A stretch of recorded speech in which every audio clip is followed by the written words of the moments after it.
But ওই যে বলি যে পরিশ্রম করাটাই একটা যোগ্যতা, ওই যোগ্যতাটা থেকে কেউ বঞ্চিত হয় না।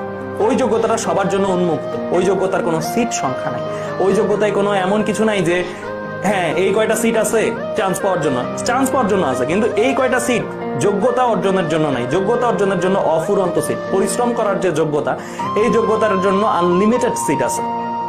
ঠিক আছে, তুমি এখন ওই যোগ্যতাটা অর্জন করবা কি করবা না, it's up to you. And ওই যোগ্যতাটা অর্জন করার পরে চান্স পাও বা না পাও, তুমি লাইফে অ্যাটলিস্ট এতটুকু বুঝবা যে ঠিক আছে লাইফের হার্ড টাইম গুলাকে কিভাবে ট্যাকেল করতে হয়, হার্ড টাইম গুলাতে কিভাবে নিজেকে পরিশ্রমী বানাইতে হয়।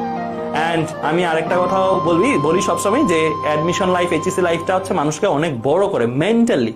তুমি দেখবা যে তোমাদের ব্যাচে অনেক স্টুডেন্টস যারা হচ্ছে কি এখন মানে অনেক আউল ফাউল কমেন্ট করে, অনেক উল্টাপাল্টা জিনিস লিখে, অনেক আজেরা সময় ব্যয় করে, কিন্তু ওই অ্যাডমিশন পিরিয়ডটার পরই দেখবা ওই মানুষটারই মানসিকভাবে বিপুল চেঞ্জ। ওই মানুষটারকে দেখবা যে আর কোনো অসংলগ্ন কথাবার্তা বলে না, ওই মানুষটা দেখবা যে চেঞ্জ হয়ে গেছে। কেন? কারণ সে লাইফের হার্ড টাইম দেখে আসছে। আর লাইফের হার্ড টাইম যদি দেখে আসে, ওই মানুষটার মধ্যে আসলে কি ওই যে ওই ইম্যাচিউর ফান গুলো আর ফান লাগে না আর কি। ঠিক আছে, সো এই ধাপটা তোমাদের আর কয়েকদিনের মধ্যেই শুরু হবে। তোমরাই এখন পরীক্ষার্থী, তোমাদের উপরে আর কোনো পরীক্ষার্থী নেই। নেক্সট কিন্তু আর কোনো ছাদ নেই মাথার উপরে, এখন জাস্ট তোমাদেরই ছাদ হিসেবে কাজ করতে হবে। মানে তোমাদেরই এখন ডিরেক্ট ফাইটটা দিতে হবে।